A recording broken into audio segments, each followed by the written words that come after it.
So today I thought we'd have a very quick chat on watering your seed trays. Now at this time of the year, I like to water my seed trays from underneath for a number of reasons. Number one, it helps make sure that the compost is fully hydrated ahead of sowing.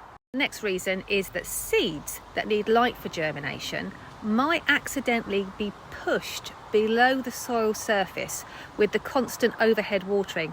The compost will then cover the seeds, blocking out the light and potentially preventing germination from occurring. And then if you constantly overhead water, especially if it's dry, so you're needing to water a lot, what can happen is eventually you'll create a bit of a cap on the surface of the compost, and then your seeds will either get marooned above the cap, preventing them from accessing the compost, the air and the water that is contained within the soil particles, or they could get buried and trapped below the cap, preventing them from being able to continue their germination process and break through into the light. Finally, watering from underneath is going to use a lot less water. When you water your seed trays with a hose attachment, the vast majority of it's not going to land in the seed tray anyway. So watering from underneath is a very good way to conserve your supply.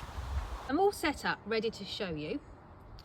Now you need to make sure that you've got a nice deep watering tray, not too deep so that the water goes over the top of the compost, because that will knock out all of the air, but deep enough that they get nicely submerged.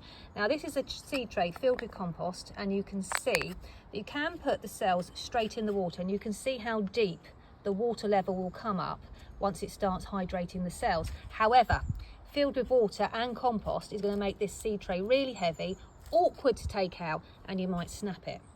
Tend to do is use a rigid bottom tray. However, what happens is these ridges will then raise the cells up, and I've got them side by side. So this is the cells without a bottom tray, and this is the cells with a bottom tray. Can you see how much more shallow the water is?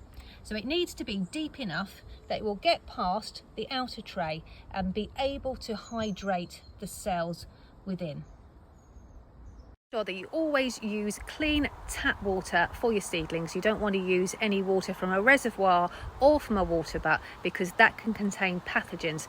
Older plants, they are much more robust, but the seedlings are babies after all. Pop these in probably for about half an hour, 20 minutes. They will float ever so slightly to start with, but they'll soon sink once the water starts to get into the compost.